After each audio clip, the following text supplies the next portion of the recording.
Economicast, una mirada a los hechos que serán noticia en materia económica. Desde finales del año pasado, el mundo viene registrando alzas en los precios de los consumidores, situación que ha llevado a altas tasas de inflación. Colombia no es la excepción y según el más reciente informe del DANE, el IPC anual para marzo alcanzó los 8,53%. Sin embargo, este fenómeno inflacionario golpea con mayor contundencia a los más pobres que han visto una inflación por encima de 2 dígitos, ya que los precios de los alimentos de la canasta básica son los que más registran alzas. Pero ¿hasta cuándo durará esta situación? ¿Qué está haciendo el Banco de la República y el Gobierno Nacional para frenar este comportamiento? ¿Qué nos trajo hasta aquí? Soy Javier Acosta, quien en compañía de Laura Becerra, periodista de Macroeconomía de Portafolio, analizaremos este tema junto con Sergio Olarte, economista principal de Scotiabank Colpatria, en este nuevo episodio de Economicast. Bienvenidos a los dos, ¿cómo están? Laura, Sergio. Hola Javier, ¿cómo estás? Gracias. ¿Cómo va todo? Un gusto acompañarlos hoy. Pues Javier, como tú lo mencionabas y ya para entrar en materia, estamos viendo en los últimos meses una escalada en la inflación bastante importante. Cabe aclarar que esto no es un fenómeno solo local, sino que proviene de una coyuntura global que está enfrentando todos los países. Y pues qué mejor que Sergio para explicarnos un poco a qué se debe esta situación que estamos viendo en la alza de los precios y pues cómo está afectando el bolsillo de los ciudadanos. Laura, mira, son varias las razones por las cuales la inflación está subiendo tanto. Buena parte de ellas, ya Javier nos las contó, son de carácter internacional. Salimos de una pandemia muy rápido, eso es una buena noticia. El mundo está creciendo, la producción otra vez está subiendo, pero en el corto plazo la demanda va mucho más rápido que la oferta. Es como cuando esos memes de las gallinas saliendo del corral rapidísimo porque estaban encerradas. Bueno, algo parecido nos pasó y salimos a comprar las cosas y a demandar porque estábamos desesperados y la oferta no alcanzó a satisfacer todo esto. Esto hace que los precios suban internacionalmente. Adicionalmente, de todas maneras, tenemos unos efectos de cuellos de botella todavía en Colombia por las marchas del año pasado que todavía no se han podido, esos canales de distribución no se han podido recobrar totalmente. Y adicionalmente, y muy importante entenderlo, es que el último trimestre del año pasado, el crecimiento de los hogares el consumo de los hogares estuvo casi 8% por encima de una tendencia normal de crecimiento del consumo de los hogares en el largo plazo en Colombia. Esto hace que se presione la demanda y también haya crecimiento de los precios. Entonces son fuentes de oferta, es decir, los canales de distribución, la oferta no puede satisfacer toda la demanda que tenemos, pero adicionalmente es que el consumo de los hogares está atípicamente alto, por lo menos hasta el cuarto trimestre del año pasado. Algo que también vemos es que los sectores que más pesan en la canasta son, por ejemplo, alimentos. También está todo lo que es el caso de alojamiento y servicios públicos y comidas también fuera del hogar. Si nosotros vemos también pues que estos son los principales bienes que consumen las personas, ¿qué nos indica o qué tanto puede estar golpeando a las personas del común? Pues esa es una fuente muy importante de la canasta que mide el IPC, que mide el DANE. Entonces los alimentos pueden pesar 20% en algunos estratos de las familias, las comidas fuera del hogar y el arriendo y el vivir en la casa también hace buena parte de lo que nosotros consumimos todos los meses. Entonces eso es lo que está subiendo de manera muy importante y de nuevo, la presencialidad ayuda muchísimo porque es que ahora queremos ir a un restaurante, queremos hacer esas vacaciones, queremos irnos para los que vivimos en Bogotá, querer irse a la costa en carro, ¿qué hacemos? Bueno, queremos ir a hacer eso y eso demanda hotelería, demanda turismo, demanda restaurantes, que antes no estaba demandándose, entonces eso hace que los precios suban muchísimo, junto con que los costos de producción también están aumentando, especialmente en los alimentos. Entonces vemos una inflación de alimentos de 25% anual. Eso es una inflación extraordinariamente alta y que le pega sobre todo a las personas de bajos ingresos, como nos decía Javier. Sergio, el gobierno nacional recientemente implantó unas medidas o puso en marcha una serie de medidas con el fin de frenar la inflación, no solo desde el Banco Central con la política monetaria, sino con una serie de medidas para bajar fletes y tratar de contrarrestar un poco esa situación. Esos efectos, ¿cuándo se van a empezar a ver? ¿Cuándo se van a empezar a sentir? Y digamos, esto va a tomar mucho tiempo. ¿Cuánto tendrán que esperar los consumidores para que se dé esa caída de precios que tanto están esperando? Pues esa es una pregunta muy difícil, Javier. Sí, la disminución de aranceles de más de 300 ítems debería ayudar de alguna manera a que los costos de importación caigan. Pero toca esperar a que esos productores que tienen que importen, porque de pronto ya tenían un stock de insumos, de fertilizantes, de urea, ahora que estamos hablando de la guerra entre Rusia y Ucrania y sabemos que Rusia exporta mucha urea, de pronto tienen en stock y hasta que no vuelvan a necesitar importar, no se va a ver esa disminución de costos junto con la reciente apreciación del tipo de cambio que también debe ayudar. Nosotros pensamos que eso puede ser para junio o julio de este año, pero adicionalmente una cosa que creo que es importante tener en cuenta es que la inflación podría ser inclusive más alta de ese 8.53. Colombia es uno de los muy pocos países que ha intentado no subir la gasolina y eso es una medida del gobierno. Eso es un subsidio que nos está dando el gobierno y que está queriendo decir que en el futuro próximo el déficit fiscal puede ser mayor precisamente porque la gasolina con un petróleo que está por encima de $100 el barril, pues debería estar no en los 9.600 pesos que está en este momento aproximadamente el galón de gasolina corriente, sino podría estar en 14.000 pesos. Eso es una inflación muy importante y la gasolina, además de todo, tiene muchos efectos hacia todos los lados de fletes, de transporte en general. Esa es otra de las medidas que está haciendo el gobierno junto con la política monetaria de subir tasas de interés que supongo que hablaremos más adelante. Justamente hacia allá iba y es, además de las medidas puntuales que ha tomado el gobierno en esta coyuntura, el Banco de la República también viene pues haciendo su tarea desde hace aproximadamente 6 meses y ya vemos una tasa de interés que está en el 5%. ¿Cuándo se va a sentir esa subida de tasas y hasta cuánto podría el banco llegar a subir también pues la tasa de intervención? Pues mira, la política monetaria que le está apuntando, no le está apuntando a que los fertilizantes sean más baratos, no le está apuntando a que se siembre más papa, a que llueva más o llueva menos, eso no puede. Pero como comenzábamos en el podcast, una buena parte del consumo de los hogares está sobregastando y el consumo de los hogares está 7% por encima de la tendencia de largo plazo. Entonces yo al subir las tasas de interés, lo que le mando el mensaje a los hogares es, oiga, el ahorro se vuelve más rentable y el consumo, sobre todo el consumo que viene acompañado de mayor crédito, puede verse afectado porque le va a costar más. Entonces esa es la señal para que se pueda desacelerar un poco ese consumo y así a los productores no les toque, pues no les sea tan fácil subir los precios y se vuelva las expectativas de inflación al 3%. ¿Cuándo se puede ver eso?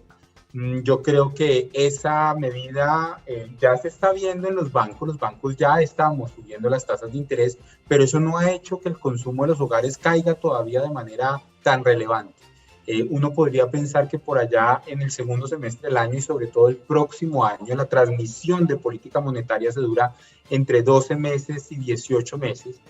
Podemos ver los hogares ya sintiendo un poco esto y siendo mucho más responsables con nuestro gasto y además de todo aumentando el ahorro.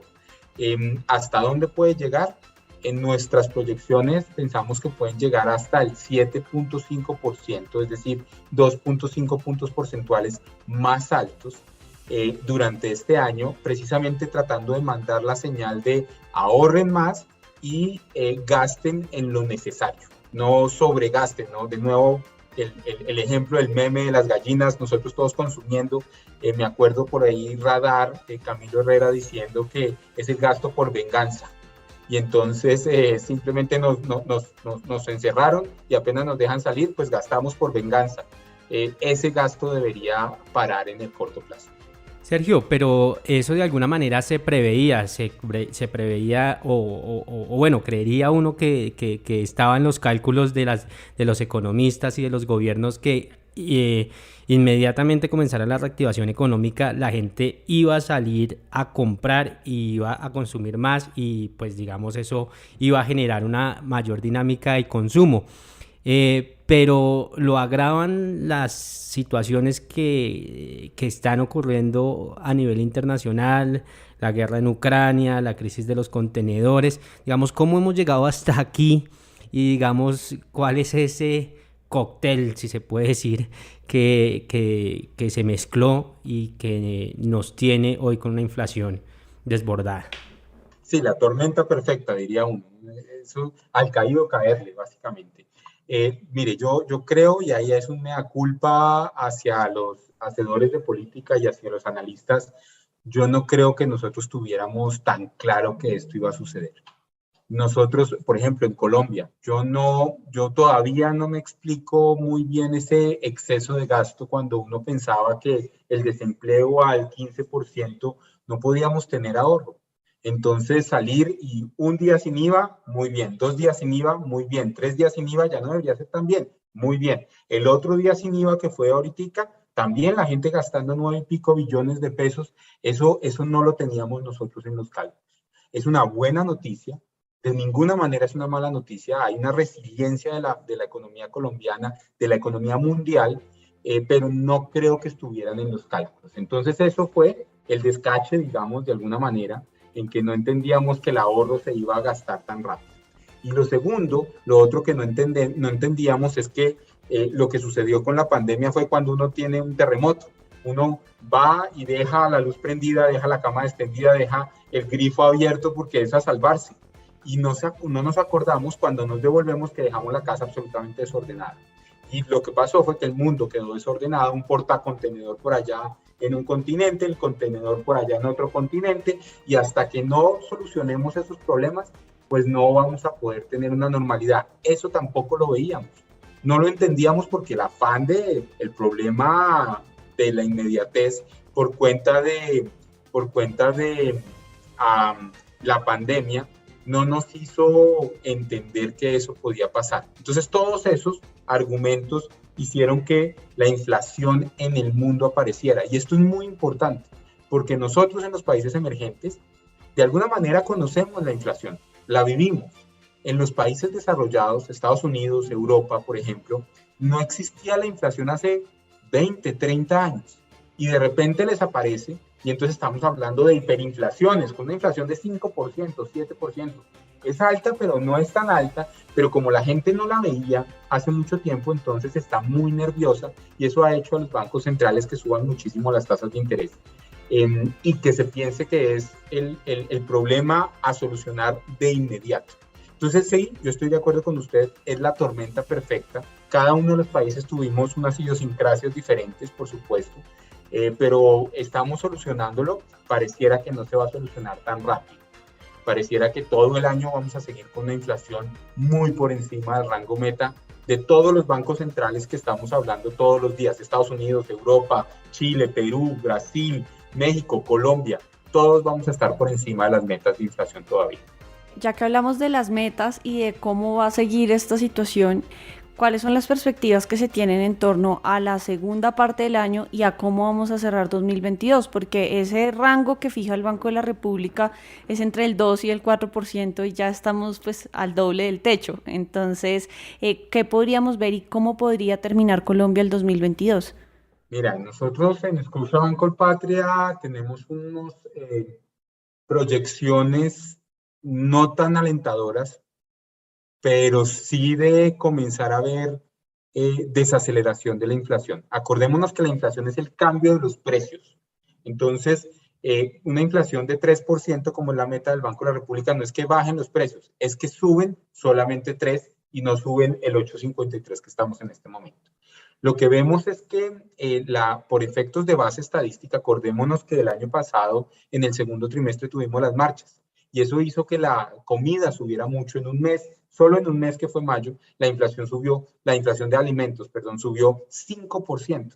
Eso nos va a ayudar ahora a que una inflación de 2%, de 1%, pues haga que la inflación total comience a caer. Eso vemos hacia mayo, junio, con una tendencia mucho más gradual de la que uno quisiera, de bajar la inflación anual y terminar el año alrededor de 6.5%, todavía muy por encima del rango meta y el segundo año consecutivo que perderíamos la meta. Entonces, por eso es que pensamos que el banco va a seguir subiendo sus tasas, las va a seguir subiendo de a 100 puntos básicos, de a un punto porcentual cada reunión, hasta llegar a ese 7.5% y esperar que en 2023 se retorne al rango meta. Sergio, y de cara a toda esta situación que podría presentarse en el 2022, ¿usted considera que de pronto al gobierno nacional, al Banco de la República, digamos a las autoridades encargadas de frenar la inflación, le hace falta algunas medidas o retrasar algunos eventos como por ejemplo el día sin IVA que ha generado también un mayor consumo? No sé, ¿habría alguna estrategia que pudiese mejorar esta situación y ayudar a frenar un poco los precios? Javier, usted me pone muchos problemas acá porque estamos en un año especial para hablar de las medidas que podemos tomar, pero déjeme yo le cuento que muy buena, digamos, cobertura de inflación ha tenido, por ejemplo, Portafolio, haciéndonos entender que la inflación, buena parte de ella es de oferta, es de la urea está más cara. Los alimentos en el mundo están más caros. El petróleo está más caro, entonces por eso los jabones son más caros, ¿cierto? Porque esos son derivados del petróleo. Frente a eso no podemos hacer mayor cosa excepto hacer lo que se está haciendo y es disminuir los aranceles. Otra opción sería poner precios rígidos, poner máximos de precios, pero eso es tapar un hueco y abrir otros, porque con eso pues a los productores de jabones o a los importadores de insumos, pues les sigue costando más y lo que podemos es quebrarlos y crear más desempleo en el mediano plazo. Entonces, desde que nuestro modelo sea un modelo de precios de mercado, controlar un precio por acá nos va a abrir muchos huecos por acá, por otro lado, y podemos crear mayor desempleo. Entonces, por ahora es mandar las señales de que las expectativas de inflación deben estar ancladas, entonces subir las tasas de interés es bien importante para que en el futuro próximo, estamos hablando del próximo año, ya la gente comprenda que la inflación debe ser 3% y forme sus precios hacia el 3%. Más de eso, me parece que es una medida muy de corto plazo y que por el remedio nos puede salir más caro que la enfermedad, porque decimos que no desaceleramos la economía, pero si lo que hacemos es poner precios rígidos a una empresa como no tengo ni idea, los jabones de manos que son derivados del petróleo, no los pueden subir sino hasta un 2%, pero los costos me están subiendo 5 o 6%, pues voy a quebrar a esos productores. Esos productores tienen, no sé, 1,000, 2,000 empleos, esos empleos se van a perder y lo que vamos es a perjudicar muchísimo más como un todo a la sociedad. Entonces yo lo que creo es que toca prepararnos para una inflación alta, comparar precios, comparar y no solamente sustituir bienes importados por bienes domésticos, que las señales nos lleguen y así hacerle frente a la inflación mientras esta comienza a bajar. Gracias, Sergio. Yo creo que ya para ir cerrando, algo que nos mencionaba Javier al inicio es el impacto sobre las personas de menores ingresos. En el último reporte de inflación veíamos que ya para los hogares catalogados como pobres, la inflación no era el 8,53 que estamos viendo, sino que ya en términos relativos ellos lo sienten como si fuera de 10,4%, mientras que los hogares de ingresos altos tienen pues una percepción de la inflación mucho menor. ¿A qué se debe esto y también cómo se puede atender justamente a los que tienen menos condiciones económicas ahora, que son los más afectados? Esa es una gran pregunta y además es la más importante, yo creo que de todas, y es que los ingresos, los hogares de ingresos bajos en Colombia es casi el 50% de la población, o sea, es la mayoría. Y la inflación de esas personas está por encima de 10%. ¿Por qué? Porque en la canasta de consumo de las personas de ingresos bajos pesa muchísimo más la comida. Y la comida tiene una inflación de más de 25%. En la canasta de ingresos altos, por supuesto, también se consume comida, pero se consume también viajes, tiquetes aéreos, se consume mucho más hoteles y ese tipo de cosas, se consume mucho más educación. Entonces, digamos, el mix es un poquito diferente y hace que la inflación siga muy alta, pero esté alrededor del 6 o el 7%. ¿Qué se puede hacer para eso? Creo yo que lo que se puede hacer es estimular la oferta de cultivos, entender que esto nos está sirviendo y tomarlo como lección de la agroindustria es muy importante en Colombia, evitar los ciclos de cultivos y ese tipo de cosas, sino hacerlo mucho más tecnificado. Y mientras tanto, pues de nuevo, sustituir papa por yuca, papa por arroz. Bueno, el arroz también está subiendo bastante, pero papa por yuca, papa por ñame, consumir el huevo, por ejemplo. Tenemos que hacer eso porque de nuevo, simplemente fijar precios ad hoc, eso abre más huecos de los que puede cerrar. Bueno, Sergio, Laura, muchas gracias por haber compartido con nosotros este espacio. También a nuestro compañero Julián Castiblanco, que nos acompaña desde la parte técnica. Muchísimas gracias por ilustrarnos un poquito y conocer un poco más sobre el panorama inflacionario que presenta el país. Y a los lectores y oyentes de Portafolio los invitamos a que continúen conectados con toda nuestra información en nuestro portal web www.portafolio.co.